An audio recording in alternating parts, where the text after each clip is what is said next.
Hello and welcome to another episode. I was going to say date your wife. Another episode. That's you. wrong podcast. You're not my wife. I'm a work wife, You're okay? my work wife, yes. Welcome to the Big Money Stylist podcast. Did you know Big Money Stylist kind of like started literally, I don't want to say a joke, but like I had been, it wasn't a joke. So now people are going to be like, her company's a joke. No.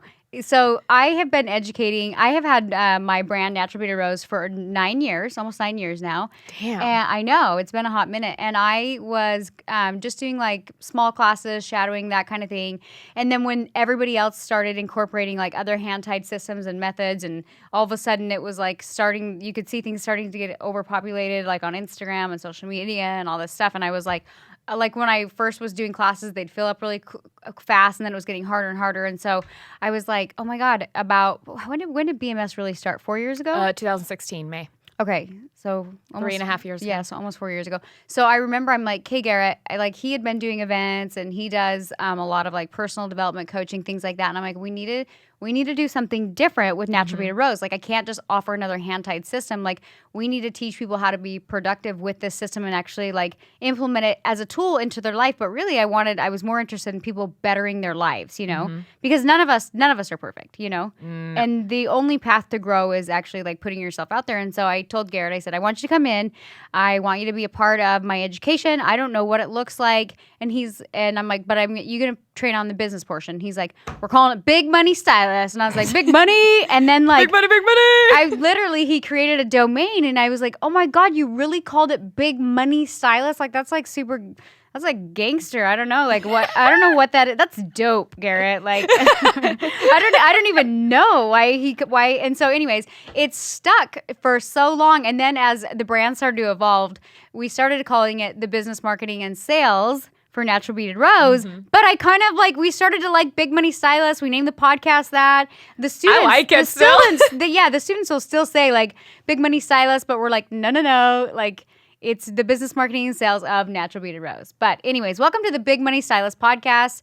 I'm Danielle with my host Ani, and bring us in on our topic. So this was actually birthed from a conversation I had with 3 artists inside of DKW. So if you are not part of our mastermind program or you've never been to any of our events, they are, yes, a ton of fun. I'm sure you've seen us dancing and all this stuff, but really that's like a minuscule portion of what we do. And inside of that, Danielle and myself, we were on stage and we were actually talking about things inside of the salon that we find to be unacceptable. Not because it's one person doing it, but really, I mean, you kind of have to address these things in general. And we're sitting in a room with all of our like all the hairstylists, all of our students, and half of them own salons or they have their own salon suite. And as we're talking, we were really having a discussion on what is allowed in the salon and what is inside of like assistants and just general behavior to give a really good client experience. Right. And Danielle and I got on the conversation of food. Now, look. I don't have a break room. Yeah, let it be known. There's no break room at DKW. No. And for anyone who's like, oh my God, that's terrible. Look, anyone who's ever owned a salon knows that all the bitchy shit happens in a break room. We don't even have a fucking break room. And you know what? Nobody actually sits in a break room. And the other thing is I have that outside bench in my salon where we have like an outside patio. Yeah, it's cute. Like I'm like, take your lunch and go sit on the patio. Like I didn't anticipate clients sitting there. I anticipated like staff sitting there. Like we do. Yeah, like you get outside, it's shaded, eat your lunch, whatever. Yeah, it's fine. Look at the ocean, you're fine. Yeah. So inside of that, Danielle was like, oh my God, I fucking hate when I come into the salon and it's like 4 p.m. Not really. And she's like, I hate when I walk in the salon. It's 4 p.m. and there's like old donuts. I'm like, what the fuck? Like, get rid of these. That's my pet peeve. And then I had said, dude, like, I agree. My 2 biggest pet peeves right now, or in general, are when people are like chilling up at the front desk and they ordered Mexican and they have tacos and chips and salsa and guac. No. And I'm like, is this a fucking buffet and cafeteria or are we a high-end salon? Yeah, I can't stand it. Yeah, that and then Apple Watches. Every time I see someone start texting on an Apple Watch, I'm like, I had to get rid of my Apple Watch because I felt like it was rude.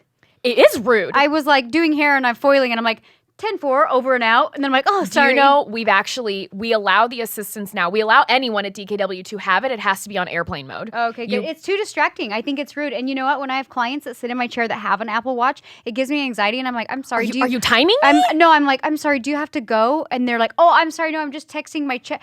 But it still gives me anxiety. I'm like, why does she keep looking? And then I'm like, oh my God, you're so addicted. Do you have to? I don't check my phone every like 5 minutes. No, and I don't give a shit if it dings. Actually, this morning it was on on do not disturb, which means nothing comes through and I have to do it. I did not have mine on do not disturb. And I will say I was getting Voxers from you dinging at like 5 in the morning. I was like, shh. I bet you were. I was like, I guess that was my alarm this morning. Yeah, you were. So we were having like those kind of discussions, and a couple of the girls from the staff came to me and they were actually really upset. They were like, we felt like, and I'm sure they're going to hear this and be like, this bitch is now talking about it, but it's fine. But they were like, we just felt like you were throwing us under the bus and that we looked stupid or irresponsible and this and that. And I'm sitting here listening to this. But it happens everywhere. Well, and I was almost fascinated because it was interesting. One of our trainers, Carlos, when we were saying all this shit, when I was like, fucking Apple Watches, I'm like, I'm going to break them if I see them again. And he looked at in front of everyone. He's like, my staff cannot even have their cell phone in the salon. Oh, man. You walk in the door, they're put inside of a safe. You get it when you leave. I love Carlos, but I think I would be like scared to work.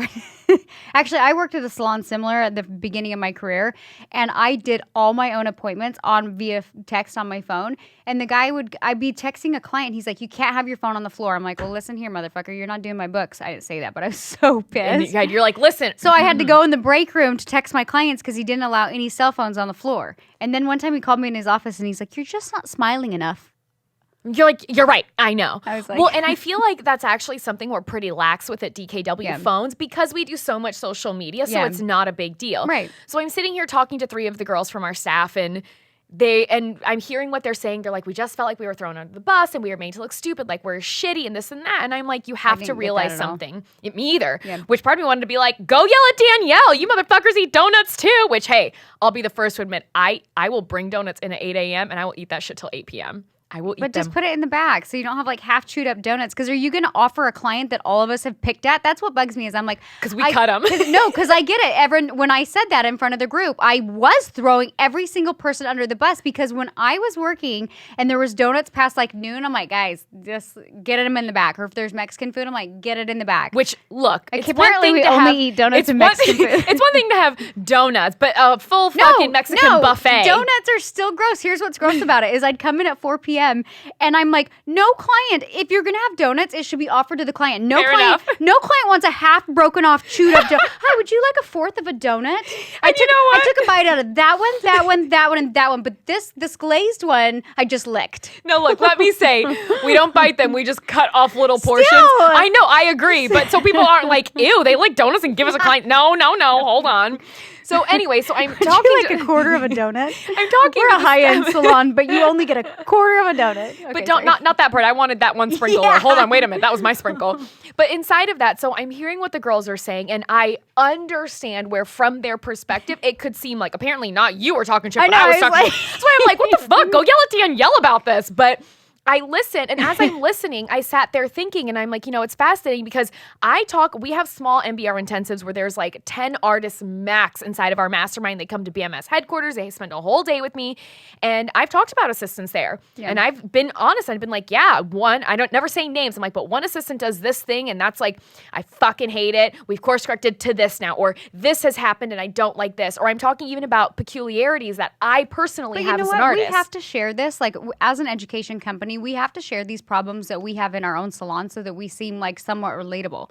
I always tell people, I'm like, I'm not perfect. I don't have it 100% figured out, but I do feel like I've gotten pretty far in my career and in my life. And so I'm happy to share what I've learned with you guys. But everyone, and I liked at the event, I think it was either Candace or Carlos or somebody was like, you know what was cool about all of us being here? We have all sat where you guys are at. So I think when you share stories, even if it's something down to like keeping donuts at a counter, like it just, everyone's like, oh yeah, I do that. Okay, I should probably, I think myself, and I like, again, I think it was Carlos, but he was like, you know what, you have to take into account, like if you're trying to make a better experience for your client, he was like, I want you to go in your salon and look at it as like a client. Is it clean?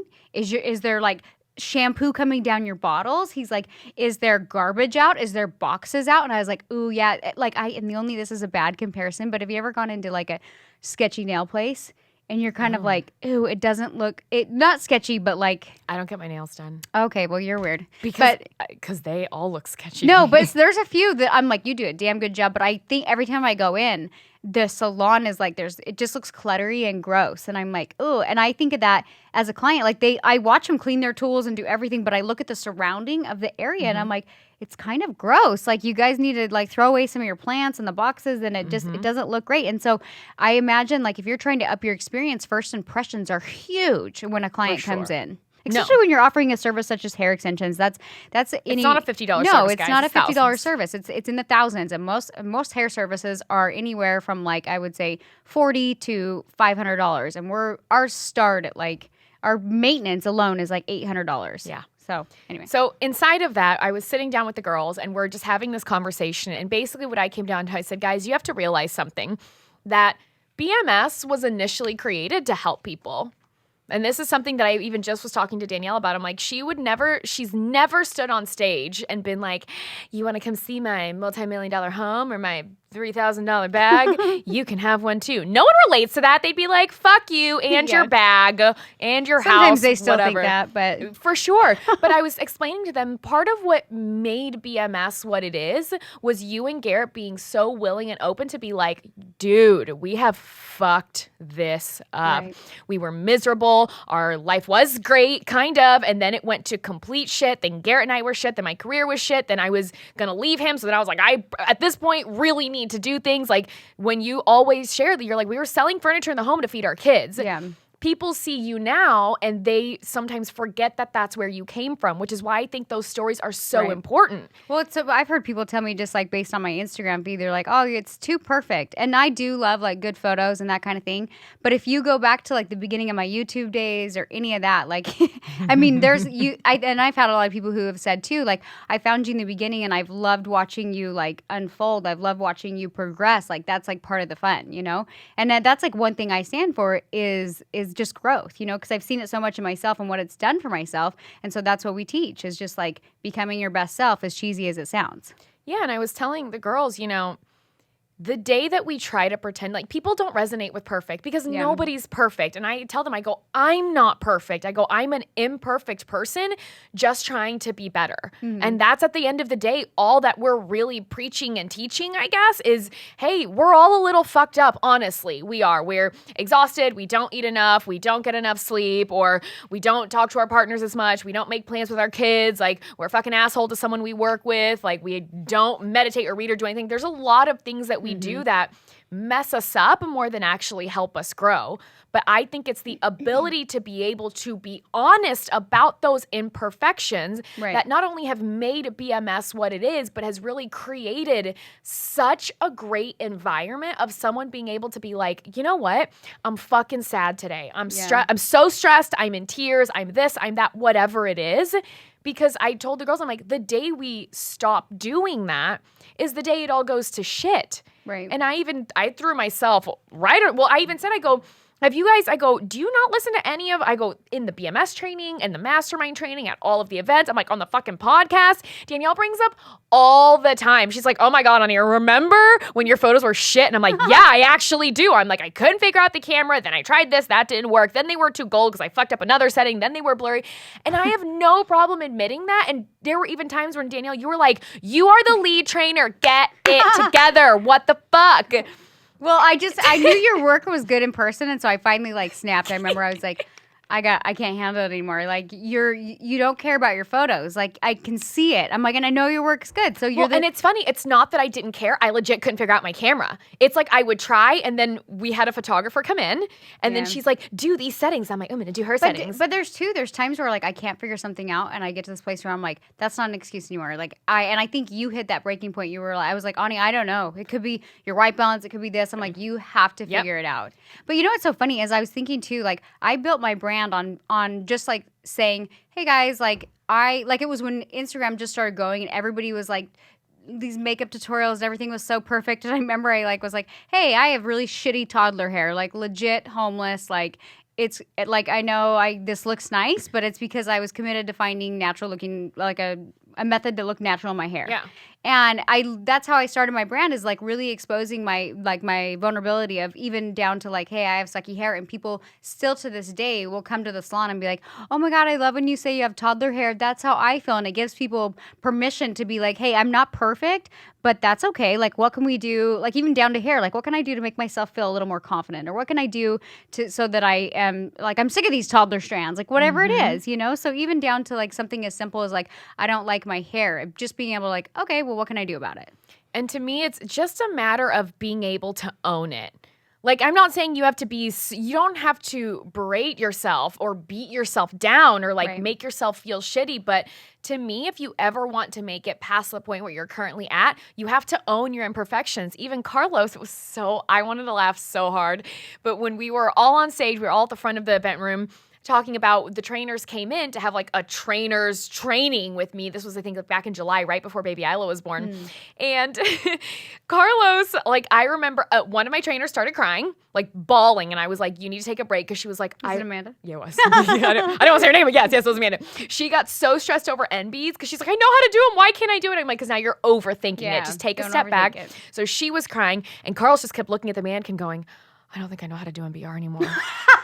He was literally going, then he would look at me and go, I think I've been doing it wrong. I'm like, no, you haven't. We're just jigging and adjusting. Like, we're nitpicking now. I think I've been doing it wrong. Yeah, and I love it. And then even, let's talk about Candace. The phrase, Papa Maldi's came from her. Like, there's a lot of stuff that's happened, you know? And I love that Carlos stood in front of every single student, all the trainers, the staff. This was recorded, and he was like, look, when I had my training with Ani, he's like, yeah, I stood there, and I was like, he openly admitted it because I hadn't told anyone about their training, but he was like, I stood there and I was like, I don't think I know how to do MBR. I'm pretty sure I've done it wrong on everybody. He goes, it was really stressful. But the minute he said that, I could see everyone in the room like, oh. Yeah, because it's more intricate than you think. Yeah, but then they're like, oh, they're not perfect either. And they were able to make it to that place. I think if you look at something and you aspire to be perfect, because in your eyes it looks perfect, I want you to consider that maybe it's not actually perfect and that you're not far from achieving what you consider to be perfect. And so I think that if you go into something thinking that, you might actually be able to like move past that fear or that like doubt, self-doubt or whatever it is. And as much as I love when I see students, I'm just going to give Michelle a shout out. Michelle Waugh? Yeah. I remember when I met her and I was like, oh, your baby's cute. And I didn't like think, not to say I didn't think much of her. I just didn't know her. You know what I mean? She was new. Yeah. She was new. She just had a baby, but I loved her commitment. I remember at one of the events, I'm like, what's that noise? And I look back, she's sitting in the back with a pump breastfeeding her baby, and her baby's got like an MBR onesie on. And I was like, I don't even know you, and I like you. Yes. And she was one of those people that just kept popping up. And I saw so much growth with her in a year, and I loved, she shared a story, and I'm just going to reshare it, and sorry if I botched the story, but she was saying how she wanted to carry Orbe in her salon, and this was last year. And Orbe was saying, I'm sorry, we looked up your website, unfortunately you don't fit the criteria. You're not what we're looking for. Yeah, they just basically said sorry, which I get. There's people that in business, like if they want me to do a podcast, I'm like, or anything, I'm like, I'm sorry, like I feel like our brands aren't similar, but thank you for thinking of me, you know what I mean? So anyways, I totally can respect that as a business owner, Orbe saying sorry, it's not a good fit because they are a luxury line. Mm-hmm. So Michelle took at it as like, okay then. Instead of being like, well, fuck you. Like she was kind of like, game on, motherfuckers. Yeah, she was like, well, how do I she was like, well, and she said it so calmly. She's like, well, a lot of clients that go to DKW, they get Orbe, and I wanted to be able to offer them a similar experience. And she like had her husband rebuild her whole salon. It's beautiful. She ended up hiring a photographer so that her photo skills like went crazy good. Like I was like, oh my God, you like popped up out of nowhere. And it's so crazy. Like when you start to pay attention to your photo skills, like you can tweak your work and everything just starts leveling up. And so she was one of those students where I saw so much growth. And then she shared it the last event. She said, you know what? I called Orbe back the next year after we redid my thing. And she goes, and guess what? I put my numbers, what my salon does, because we're an MBR exclusive salon. She goes, I put my numbers down. And they were like, oh, wait, this is what your salon does in a month? And she was like, yeah. And it was just funny because I don't think she has very many stylists working for her, right? No, not at all. Yeah. Well, and I think she had sent in her numbers. Oh, yeah. And they were like, oh, well, we need your numbers. She goes, these are my these numbers. are my and they were like, numbers. I'm sorry, these are just yours. She's like, yeah, I can give you my salon numbers if you like. But, and that was, they were dead shocked. Well, and then she said that they were like, oh, we saw your Instagram. You were in the military. And like now, like, oh my God. Like, and I was like, good for you. Because I think that some people try to, again, they look at something like that, like, well, screw you. I'm the best. And I'm like, you can't grow. You won't go anywhere. Like, you almost have like goggles on. Like, there's two types of people. There's the type of person who's like, oh, it's so unachievable, and they kind of shrink down and close back, and they're like, I can't ever do this in business, or I can't ever do this in hair. Or there's the other person that's like, my stuff is as good as that, and my books are completely full, and I'm good. And it's like you almost have goggles on, like you don't see it until you progress forward, and then you can look back at your work, and you're like, ooh, shit. And it's a humbling moment. And I think I was that asshole in the beginning of my career where I was like, I'm really fucking good at what I do. Like, whatever. And then as I started to like really start to market myself and put myself out there and like watch myself back, I was like, oh, fuck, I'm not that good, but oh well. And I think I like almost like gave myself a little bit of grace, but I also looked at it as like, okay, well, I'm committed. How do I become better? And as I started to see this progression, there was this high in the progression because I could see direct results in my life of becoming not perfect, but better. And that's one of the things, too. I like how you said you have to give yourself some grace. We have one of our current students inside of Mastermind. Her and I were going back and forth a little bit we have a private network that we use. And she was like, she's like, I fucking hate my photos. I hate everything. I feel like I'm feeling like she was having I was reading the mental breakdown happening as she's messaging me. And I'm like, why aren't you posting anything? Because I told her, I'm like, look, here's the mistake you're making. I'm like, I can look at your photo and tell you, like, this is the thing that you need to fix. Yeah. And then so she started doing that, but she's like, I never want to post anything because I hate it all. I'm like, but it looks good. She's like, yeah, but it doesn't look like everybody else's. It doesn't look as good as it could be. I'm like, but technically it'll never be as good as it can be because we never stop growing. I'm like, just fucking post it. Yeah. And then there's a balance too where I'll see people and I'll just go to like posting her photos where like maybe they've been in the program for a year, but I don't see a lot of progression. And I'm like, okay, for those of you out there that like look at your work from year to year, if you don't see a little bit of progression, then you're probably just doing stuff to get it on the checklist. Do you know what I mean? Like, oh, posted that. Oh, did the hair. Oh, 9 to 5. You're a 9 to 5er.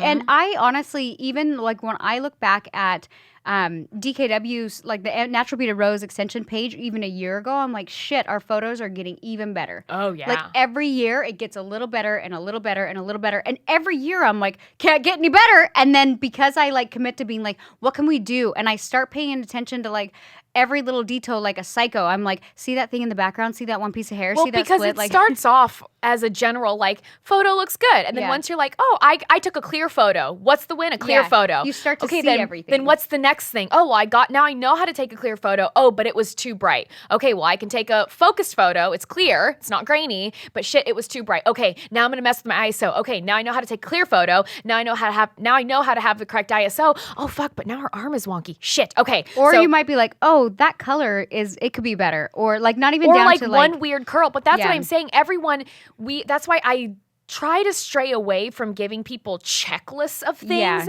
because I'm like, I will train their eye. Well, and I tell them, I say, like, they turn work into me. And even if I see 15 things wrong with the work, I'm like, here's the 2 things I want you to look at. Right. Because if I go through it, I'm like, well, this is wrong, this is wrong, this is wrong, that's wrong, you need to do this, is this. They're like, well, fuck, everything's wrong, then I'm shitty. And then they cry. Yeah, and that's why when you start taking, like, I'm going to keep using the photos as an example. Like, first, honestly, just focus on taking a clear photo. Yeah. Anything else, I don't really give a shit about how anything else looks. Don't worry about the background. Can you take a clear photo? Right. Great. Now that you know how to focus, can you take a photo where the lighting, like, and not like lighting around. I mean the ISO, to make sure the ISO isn't too high or too low. Now you figured that out? Great. Okay, let's talk about how they're posing because their little chicken arms are looking weird. And now you're always going to notice the clear photo. You're always going to notice the ISO. You're always going to notice the chicken arms. And the more you do it, the more you start to make that checklist in your mind of, okay, and it becomes very quick where it's not like, you're not even sitting there like, okay, first clear, then ISO, then arms. It's literally like, it's almost you can glance at it once and be like, oh, I need to change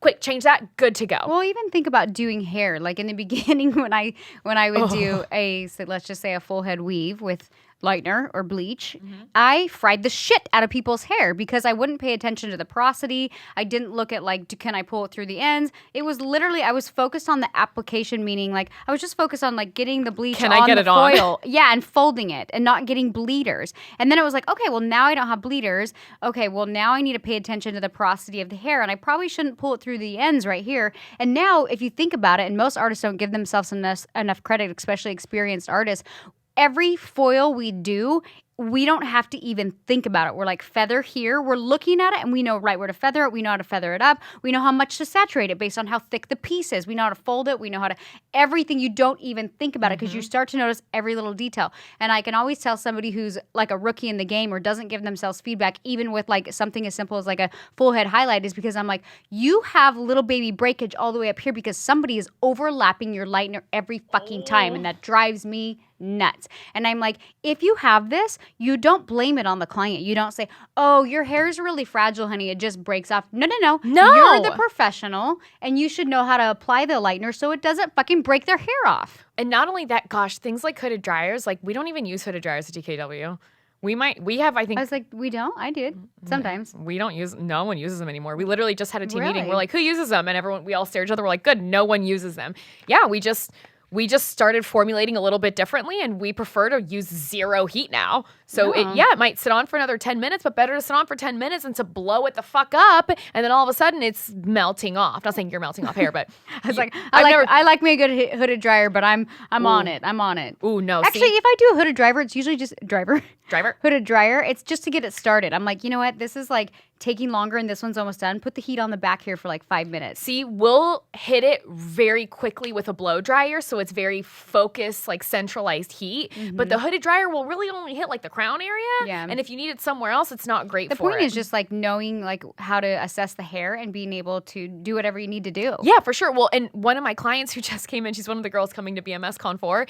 Oh man, she came in with like a couple inches of her natural, then a few inches of black banding, then a few inches of orange banding, then a few inches of black banding, then a few inches of like orange banding. I was like looking at that before and I was like, what happened? Yeah, that was not a trick of the light, FYI. She was using black hair color for a long time, and then she's like, my friend highlighted me. I'm like, obviously. And then I told her, I was like, you realize but let me tell you, we had to use 3 different kinds of lighteners. Olaplex, we had to smudge, we had to do highlight, low light, smudge, then we had to go through, pull any hair left out. I looked at that photo and I was like, Ani, people are gonna just think you took her hair brown. I'm like, but every stylist knows looking at that banding, that was a shit show to fix. And I told the girl, I go, just so you know, you're not taking any more lightener to this. You want a toner regimen. I got to throw myself under the bus. So I actually do like permanent color on my roots versus like semi, because I feel like it makes my hair look thicker and more dense.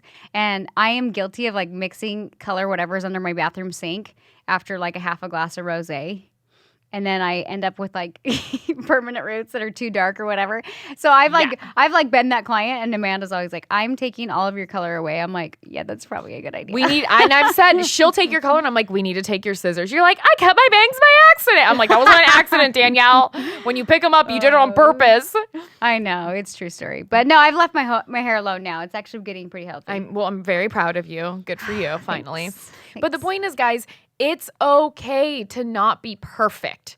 And you have to be okay with your imperfections. You have to be okay with that you're going to fuck some stuff up. You have to be okay that you're not going to know how to do something. You have to be okay with knowing that you're going to have to ask for help. Yeah. And sometimes you have to hit a bit of a restart button to really get to where you need to go. I think if you try to look too perfect, it looks inauthentic too. Because like... Yeah, because I know, like, even with my Instagram, like, the pictures look really pretty, but I'll post a lot of videos. I'll post a lot of podcasts. If anybody listens to my podcast, they know, like, how real of a person I am. My last podcast, I was, like, bouncing my baby. I'm like, shit's real, guys. I'm a mom. Like, and I think that's what people actually resonate with, you know? So it's, like, for me, it's, like, a balance of, like, yes, I become this person, and I will not apologize for it. I like fancy cars, fancy shoes. I have a nice home, but you better believe I work my ass off for it. And less than probably 10 years ago, I was literally selling. My husband did the world championship Ironman triathlon. I fucking sold his bike so I could get some food, buy food.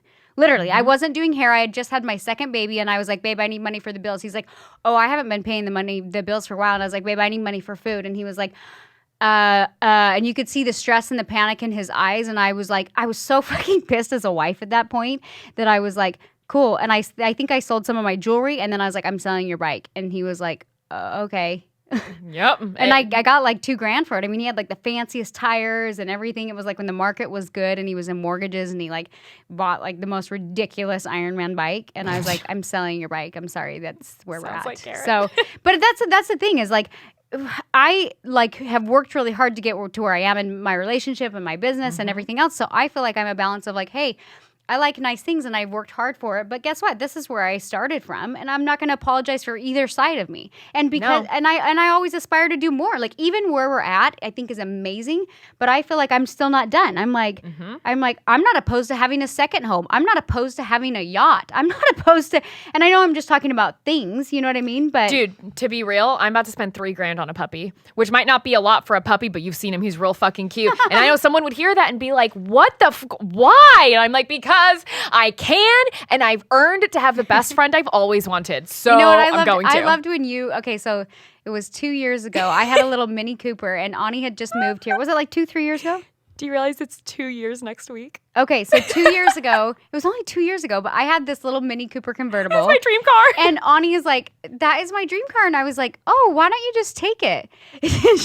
Long story short, she locked the keys in it, and she was like panicking. I lost the keys. Here's what happened. I had worn pants that day, and I forgot I changed into shorts for 5 minutes. And when I took the shorts off, the keys went, I just threw it on the ground with them. I spent hours in my hotel because I was trying to look for an apartment, and Danielle was nice enough to let me borrow her full fucking car. But I barely knew her. But I was laughing because you were like, it was just like a little car that I bought for like a little beach cruiser. I don't know. And I'm like, yeah, just take it. And then you're like, I know you're going to hate me. I lost your keys. But fast forward, she did lose my keys. We found them. It was good. But then a year later, you bought a BMW M5 or M4. Yeah. And I was like, holy fuck. Remember when your favorite car was a Mini Cooper? You just bought an M4. Good for you. And so I love seeing that progression in people. And even though it's something as simple as a car, for me, it like symbolizes like, this is where I'm at in life. You know what I mean? And this isn't too far of a stretch. This is what I want. This is what I want to buy right now. And also knowing that I've worked, because I'll share one more quick story talking about, and I know it's not about materialistic things, but before I moved here, the car that I bought was a Mazda. And it was like maybe $15,000, $18,000. And I was like, oh my God, this is crazy. I remember my car payment, it was $337 a month at the time. And I was like, this is fucking nuts. I don't know, can I afford this? I'm crazy. I've lost it. And I was like, it's fine. Like, I'm doing it. Then when I came here, eventually Garrett was like, that's enough. Go get a new car. And I was like, I fucking dare you, but I'll do it. And I did. And my payment now it's not $300. It's quite a hefty amount more than that. It's more. Small house. It's more than my mortgage in Missouri. I'm sure it is. Welcome to Orange County. Yeah, but even something like that was so mind-blowing. And it's not about things, but at the same time, I'm so proud of myself that I came from that place and I've worked so hard that I have proven that, like, I'm not to say like I'm worthy of the money I make, but like, God damn it, I work fucking hard to be sure that the money that I am paid, I'm putting out more work than what I'm paid. Because that's how I look at it. You know what? I think I shared this on another podcast, but it's funny because like people that have a lot of money, they don't want to like share too much. Like, oh, look at my fancy this and this and this, and I'm like, I'm kind of like somewhere in between. I'm like, hey, I like nice things. I'll share it. And I'm kind of a cool, normal person too. You know what I mean? So just for me, it's like a balance. But again, this is who I am, and this is how I live, and that's how I'm going to promote myself. And so I think it's important to like aspire not to be like, going back to our topic of like not trying to be perfect, but just like look at it as like, okay, well, how do I get to the next phase, or how do I get to the next level? What do I need to do? And as you watch yourself progress and grow, you'll always look back and be like, ooh, I don't want to go. Would you want to go back to Missouri and buy a Honda? No, sorry, what did you have? A Mazda. Mazda. I don't want a Honda either. Not that there's anything wrong with those. Look, it's been my dream to have a black on black hardtop convertible, and I went straight to BMW, and I'm like, this is the car I want. Do you want to hear one more funny car story that is, since we're talking about cars? So when Garrett and I, like, the market crashed and we kind of like lost everything, we were like on the borderline going bankrupt and everything, I had to have my mom co-sign for a car for Garrett. And literally, like, we had a Range Rover that got repoed and like some other stuff, and Garrett was like, this is like an all-time low, and I'm like, I bet. And I bet. Not to sound like a dick, but I as a man, like, when you have to have your mother-in-law co-sign, and it wasn't like a fancy car, it was an Audi A4. It was like a used Audi A4. And I remember we had a Lincoln Navigator that I had to turn in on a lease or something, and I was like, babe, I have kids, we can't share our one Audi A4, and I was like, I'm gonna go look at getting a new car, and he's like, okay, well, just like maybe like, you know, keep it like he said like a Honda or something conservative, and I was like, hell no, I'm going down to BMW. I went down to BMW, and I'm like, you can get a really cute used BMW for the same price as the Honda. And so what's funny is people get it stuck in their minds of like, I'm only, and this again using cars as a parable, but like I'm only a Honda, but you have a Honda and a BMW that maybe are the same price, right? And it's more about like breaking your mindset of like, who are you? And I was like, you know what? No, I'm gonna go get a BMW. And he's like, you won't be able to get one. I drove home with a little red BMW that day, and he was like, what the fuck? How did you do that? And I was like, babe, my credit's a little better than yours. This car was actually less money than his Audi A4. It was a cute little like X3 or something, a little SUV. I was like so proud of myself that I like didn't let like my mindset dictate what was possible for me. And I'm not saying I needed a BMW, but it could have been a Honda. But I was like, I got a little BMW. Like I was stoked about it. For sure. Guys, and at the end of the day, just don't aim for perfection. You're never going to reach it. Second of all, don't limit yourself. And I feel like that's a great way to end it. I feel like that is. All right, you guys, you can catch a episode of the Big Money Stylist podcast. They're released every Tuesday on iTunes, Stitcher, bigmoneystylistnow.com. And yeah, you listen to it on the go. I always put it on in my car. I listen to our own podcast every week. I don't know if that's weird, but it like pumps me up. I'm like, yeah. So you can. How fast can you play it with how I talk? Ani talks so fast, I'll be like, whoa, 2 times speed is too far, and I have to bring it down. But no, you can listen to it on the go. So make sure you tune in every week so you hear it on your car, on your drive to work, and hopefully we add some value in your lives. And we'll see you guys on our next episode. Bye.